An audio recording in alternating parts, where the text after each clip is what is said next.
O'Reilly. Are your wiper blades chattering, skipping, or squeaking? Don't let streaks or smearing on your windshield compromise your visibility. When it's time to replace your wiper blades, stop by O'Reilly Auto Parts and see our selection. Our professional parts people will even install your new wiper blades while you wait. Stop by O'Reilly Auto Parts today. O'Reilly Auto Parts. For all you elk hunters out there, chasing turkeys is basically the same thing. I know the reaction you just gave me, but don't knock it till you try it, and don't try it without OnX. The Hunt app will not only help you find new areas on public ground, but I use it to find out landowner info to get permission on private ground that I see birds on as well. OnX Hunt has a special offer for you. Use code CAL to receive 20% off your membership at onxmaps.com/hunt and find more birds this spring. There's nothing like snook hook sets at dawn or catching a tarpon in the moonlight. Find your next fishing trip made easy on fishingbooker.com and experience the magic of the Sunshine State or any other destination on your fishing bucket list. Book a blue water adventure in search of sailfish or go snapper fishing with the kids. With over 6,000 captains and trips to choose from, planning your next one just got a whole lot easier. Download the Fishing Booker app on the Google Play or App Store, or visit them online at fishingbooker.com to book your trip today.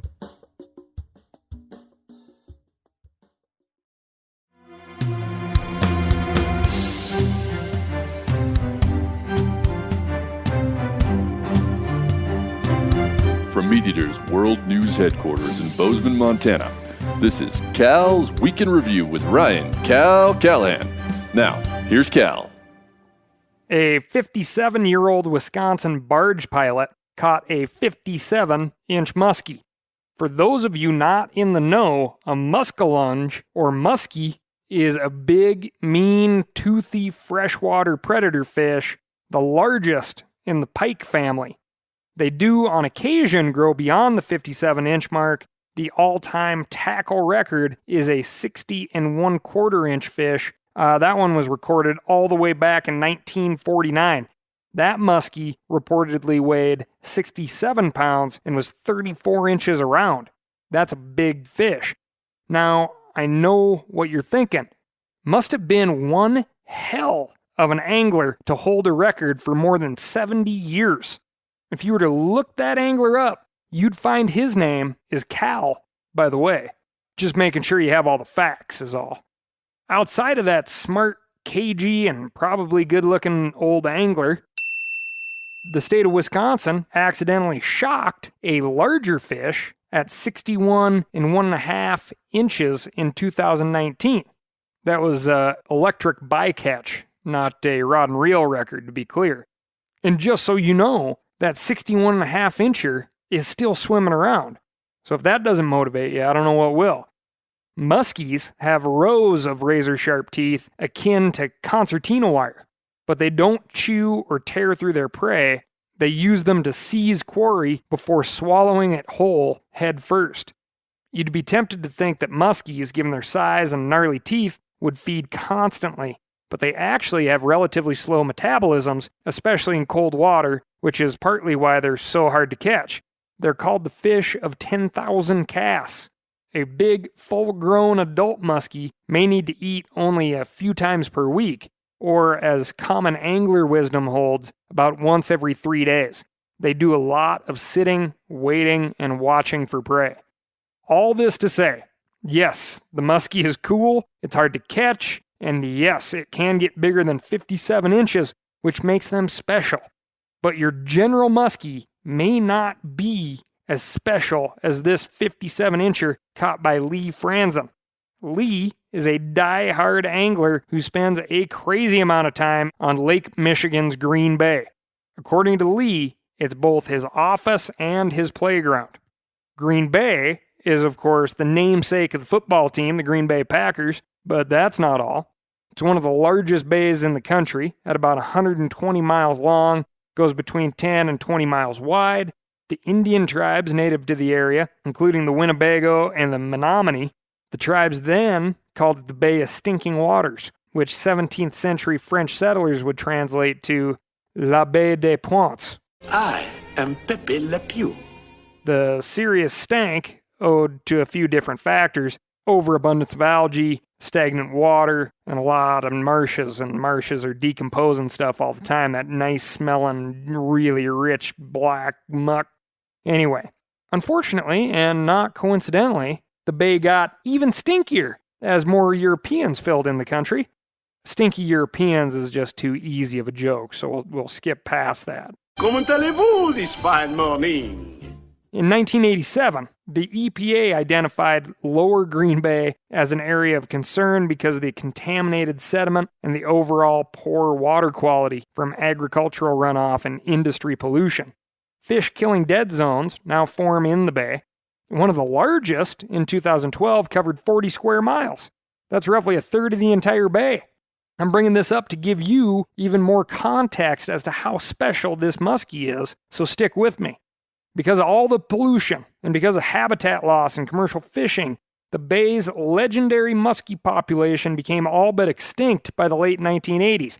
In 1989, the state began stocking spotted muskies back into Green Bay to reestablish a self-sustaining population.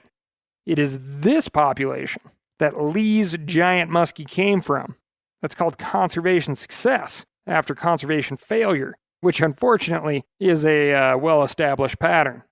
Now, to jump back a bit to the subject of, I guess not necessarily failure, but certainly rotten luck, Lee, our angler, has had a terrible run of luck recently. In January of 19, he was diagnosed with throat cancer. Following the diagnosis, he had to step away from his job and undergo radiation and chemo treatments, which, I don't know if you've ever had a loved one go through that, but chemo, I guess if it was fun, everyone would do it. If that weren't terrible enough, doctors had to remove Franzen's teeth. Then, the day after Franzen had all of his teeth yanked, his mother suffered a stroke that nearly killed her. And we're not done yet. After treatment, Franzen suffered major withdrawals from the morphine and fentanyl that he was prescribed while undergoing treatment. He's toothless and in constant pain. He's weak. His weight dropped from 190 to 125 pounds. Plus, as he told the Green Bay Press-Gazette, the anxiety and panic attacks were unbearable. I ended up spending a week in the psychiatric ward at Belen Hospital. I mean, Lee Franzen, I chuckle not because it's funny, but because I have to, and because, if you fancy yourself an angler, everyone, Lee gets the last laugh as his luck starts to turn around. He's now cancer-free. He recently returned to work, he's got a full brand new set of dentures, and most importantly, he's able to fish again. Franzen, in true upper Midwest fashion, is, your standard big walleye and perch angler. But this past Memorial Day, he decided to try his luck at muskies. Again, the fish of 10,000 casts. He got a bright and early start, heading out at about 2 o'clock in the afternoon. He cast about 15 times, which again is basically nothing if you're talking muskie, and he got a huge hit. In short order, Franzen reeled in the 45-pound, 57-inch muskie of his dreams, his personal best. Got one more quick aside, if you'll allow me. All of this stuff is fact, but I'll slide in one thing here that I think was implied, so take it with a grain of salt. The Press-Gazette article about the catch suggests that Franzen caught the fish and reeled it in with the same fishing rod that he was sleeping with while he was sick. I'm not kidding. He slept with his favorite muskie rod during his cancer battle, which kind of makes sense. It's pert near metaphorical if you think about it. The rod is tough enough to beat a muskie or a bunch of muskies, so it's tough enough to beat cancer. Got to hold on to that rod as a big strong fish can make a run and it might slip through your hands, just like you got to hold on to your health. Again, I'm not sure if this is 100% true, but it makes for a better story, so we're going to stick with it. To get back to the fish, as it happens occasionally with some of these big predator fish or any fish we try to catch and release, This case, the fish didn't read the playbook and something went wrong and the line got caught through its gills or just played too hard and the fish was bleeding pretty bad. So he didn't release it. Instead, he ran it over to his buddy's taxidermy shop. There's probably a metaphor in that somewhere too. Franzen told the paper I now hold his shop record for the biggest brought in, which for me is quite an honor. Welcome back to the top, Mr. Franzen. This week, we've got more fish, migratory birds, troubled waters, and so much more, but first I'm going to tell you about my week. As you know, my week in this podcast is sponsored by Steel Power Equipment, the world's foremost purveyor of chainsaws. Not only do they make chainsaws, but they make all sorts of handy things that I don't use for their intended purposes. Power sprayers intended for peeling paint off of houses or grease off of heavy equipment and mud off of 18-wheelers are great for cleaning up your European mounts. Their hand shears are great for breaking down upland game birds, as well as ducks and geese. Their pruning shears or loppers can snip through turkey legs or elk ribs or your smaller deer bones when making stock, and I've even used their quiet, smooth, non-stinking electric chainsaws to make difficult cuts in the wood shop at night when everybody's asleep, or even take apart a mule deer when the time and the weather made a quick job necessary. All of this stuff works even better out on the woodlot, farm, or garden. That's called versatility, folks. Wow! Anyway, just back from a short vacation to Florida's Forgotten Coast, got to focus on my tarpon fishing. Tarpon, as I have and will continue to cover, are an incredibly cool fish that has been around a very long time. Long before people were into taking pictures of them with a fishing rod in hand, their image was preserved in the fossil record. That'd be like 65 million year old snapshot. On top of that, they're what is known as an obligate air breather, meaning they are obliged or obligated to breathe air. And what's more, we caught them in nets, dynamited and collected them and ran them through grinders by the ton for the noble purpose of fertilizer until there were almost none of them left in Florida or the Gulf, all because people didn't find them easy enough to eat and found them too much of a pain in the butt when they'd come up and steal your bait. On top of all this, they don't even live in Montana, so you have to travel to find them, which is getting easier and easier every year at this point, due to the fact that the sport fishing value of the tarpon has been very influential in bringing them back from the brink. Tarpon are an industry. Whole restaurants, bars, hotels, bars, guides, bars, fly shops, tackle shops, bait shops, bars, marinas, and bars exist, in large part due to the folks who pursue a fish that people think are too much work to eat. Obviously, industry, jobs, money, attention is a double-edged sword. We certainly cover that enough on the Week in Review. And this fishery industry still involves a lot of fishermen, and fishermen, or fisher peoples, like to keep things secret. It makes it a very interesting scene down in Apalachicola. Everyone knows you're in town to fish, because that's what they are in town to do as well. But there are still like the typical fishing things, like not wanting people to know how you did, or where exactly you launched the boat, or ended up with that boat, and all that stuff. You could be having the exact conversation on the Missouri River, or the Beaverhead River, or wherever. It's just funny to me that the place, tactics, and species can change, but at the end of the day, it's all still fishing and people who try to catch fish. Anyway, the fun stuff. We caught a few tarpon. Jumped a few tarpon, which is to say that we had them on the line long enough to either pop the fish off the hook on a jump. You know, their tendency is to go into a series of jumps once hooked. It's one of the things that makes them so popular to go after. Anyway, we lost a few on the jump. We snapped a few off. We landed a few. We got a bunch of tarpon to eat. And then we cast like crap and missed a bunch more. The most valuable thing on this trip is, again, tarpon don't live in Montana, so going someplace and finally getting the right conditions and an abundance of fish to be at the same spot at the same time you're there allows people like me to knock the rust off and actually try to replicate good behavior.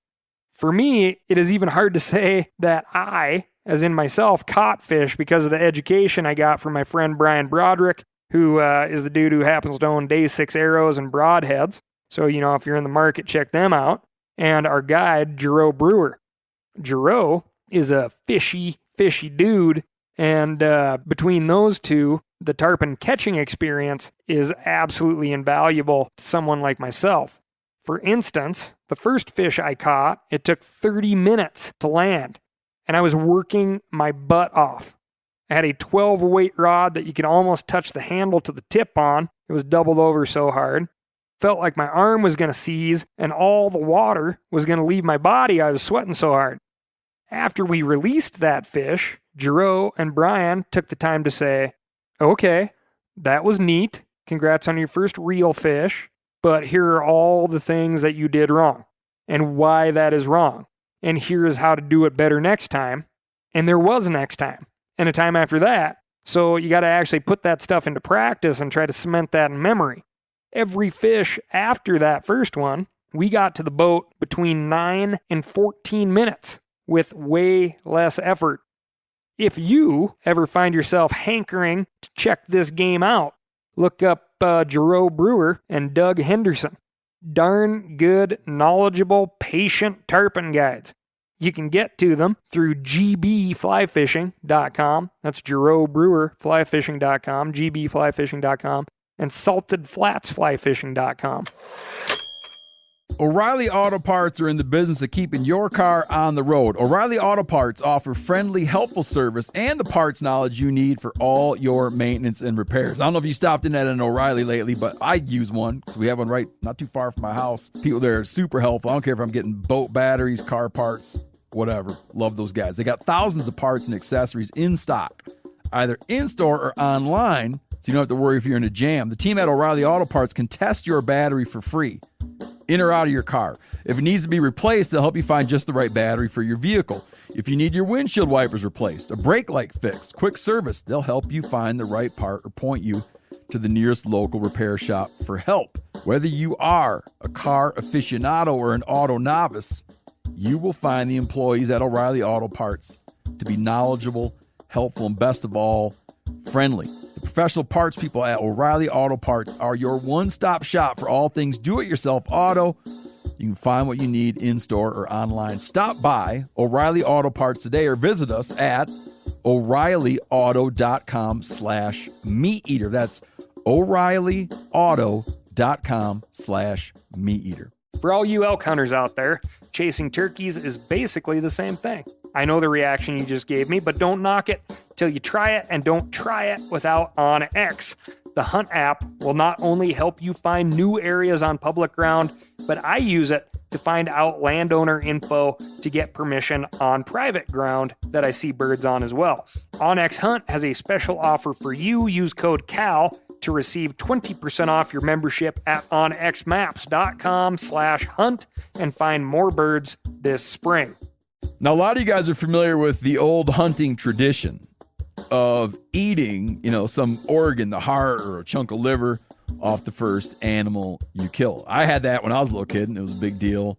Organ meats were always prized by frontier people who knew the importance of getting a lot of different minerals and nutrients. And as often is the case, those guys were onto something, because organs are among the most nutrient-rich foods on the planet. And you can get the same benefits your ancestors craved via convenient daily capsules from Heart and Soil, made exclusively from regeneratively raised, grass-fed, and finished cattle.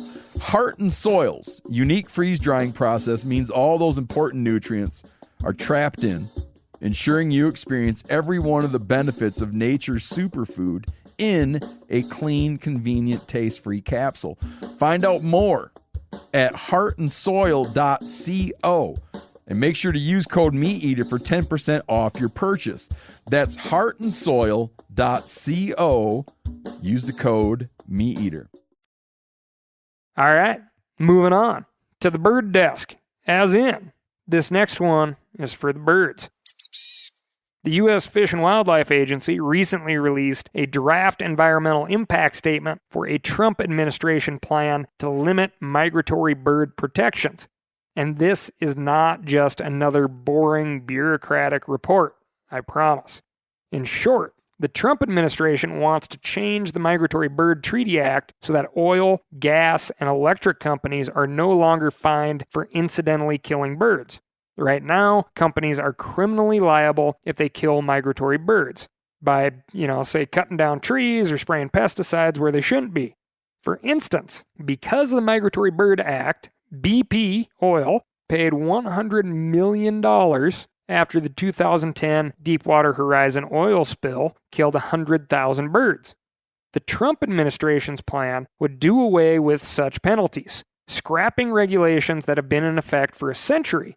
Industry would then have nearly free rein to do as it pleases.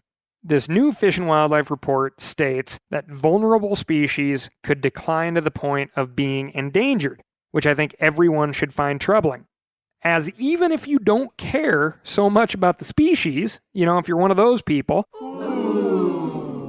you should care about the fact that a species, once endangered, can be a real pain in the butt to deal with.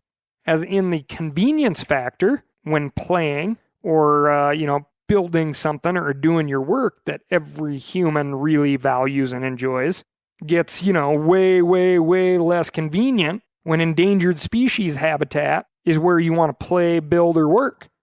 Let's stop and take a step back for a moment. We know all of these species we're talking about have value, often not represented by the fines that are associated with them. So, as I see it, the question with this plan becomes, is it right to have zero value, a value of quantity zero, attached to wildlife, only for those involved with the development of energy production or mineral extraction? Say a company kills 1 million migratory birds in the name of energy. What kind of message does that send about the value of wildlife? And if we say that that's okay to have a value of zero on our wildlife just for certain players, what does that say about us? This is, unfortunately not a hypothetical question. Over the past 2 months in Colorado, a coal mining company has bulldozed a road straight into the Gunnison National Forest Sunset Roadless area. Did you get that, a road in a roadless area? Where it wants to use 1,700 acres to dig up coal. The company did this in defiance of a recent federal court ruling that, told them no. On June 12th, Sonny Perdue, the Secretary of Agriculture, released a memorandum directing the Forest Service to focus its priorities on increasing energy, timber mining, and grazing on the 193 million acres of public lands that it manages.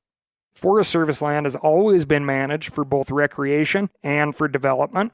And, development includes grazing, timber extraction, mineral extraction. That dual function, right, this land of many uses that we always talk about, has always been important. But this directive, as we've talked about before, seems to greenlight industry, give them the go-ahead, while it diminishes and devalues the recreational value of what the recreational part of this land of many uses is going after. Now we're going to jump back here to our birds. According to the Associated Press, as many as 1 billion birds a year are killed as a result of current industry practices. That's 1 billion of North America's 7 billion bird total. You could call that a seventh. I'm sure many of you are aware of the passenger pigeon, right? We've talked about those birds before. The last one of the species died in the Cincinnati Zoo in 1914. Just 75 years earlier, the passenger pigeon was, in all likelihood, the most abundant bird in the world. Their flocks would be so big that from a distance, when they flew, people would mistake them for thunder or herds of galloping horses or buffalo. Widespread deforestation, along with aggressive market hunting, played a huge part in the species' demise, but I'm sure back in 1850 or thereabouts, people would have never, ever, ever thought that the passenger pigeon would ever go extinct. It wouldn't have seemed possible. I think about that a lot. Which species do we take for granted, assuming that they'll always be around, even, if nobody steps up to protect them? As of now, 7 states and a bunch of conservation groups are challenging the plan in U.S. District Court.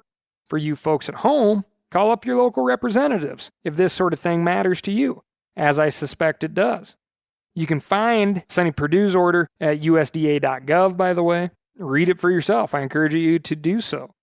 If this stuff does not matter to you, In fact, if this seems like alarmist propaganda to you, or even, dare I say, anti-Trumpist, I want you to keep these last couple of points in mind. 1. The Great American Outdoors Act, as I have said many, many times, is great, and that will not go into effect until President Trump signs the dotted line. If and when he does do that, I will be thanking him and singing his praises then.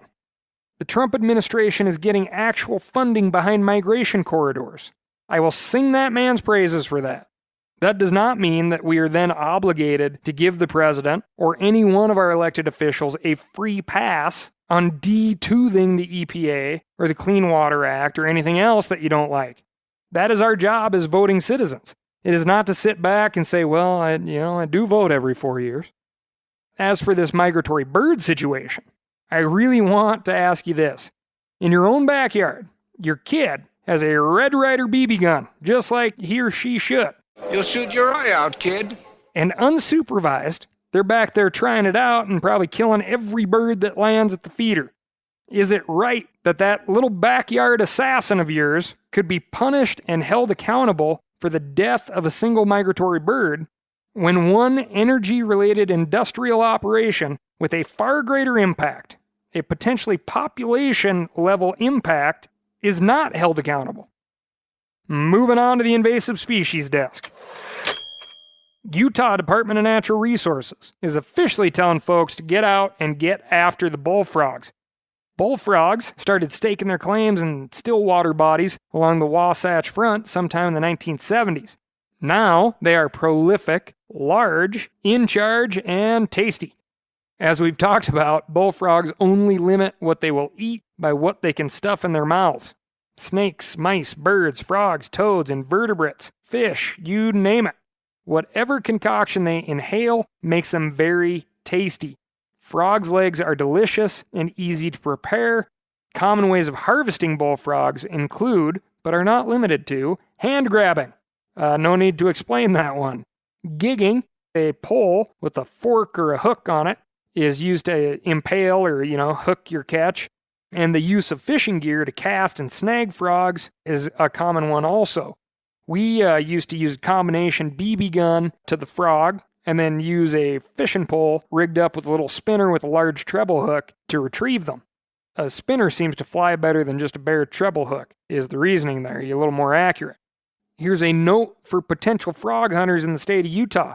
The use of fishing gear necessitates a fishing license. If you, for whatever reason that I do not understand, don't want to get a fishing license, don't utilize fishing gear in Utah. Okay? Other than that, no license necessary for bullfrogs. So, get hopping. That's all I've got for you this week. Thank you all so much for listening to Cal's Week in Review. If you are loving what you're hearing, tell a friend or two. If you don't want to tell anyone, but want to look like you know a little bit about a lot of stuff, go to themeateater.com and pick yourself up a snappy-looking pocket tee, reusable shopping bag, or a hat that says Cal's Week in Review. Most importantly, and as per usual, please keep setting me straight. Let me know what I'm missing and what's happening in your neck of the woods by writing in to ASKCAL. That's AskCal at themeateater.com. Thanks a bunch. I'll talk to you next week.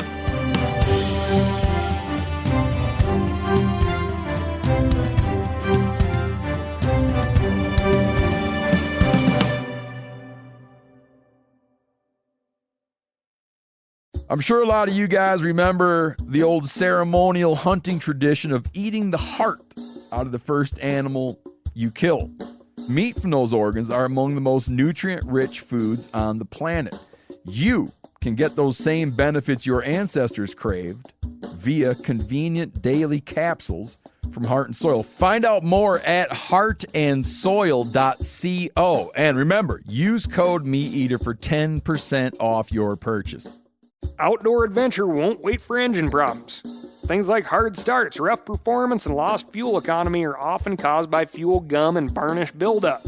Seafoam can help your engine run better and last longer. Simply pour a can in your gas tank. Hunters and anglers rely on Seafoam to keep their engines running the way it should the entire season. Pick up a can of Seafoam today at your local auto parts store or visit seafoamworks.com to learn more. That's seafoamworks.com to learn more.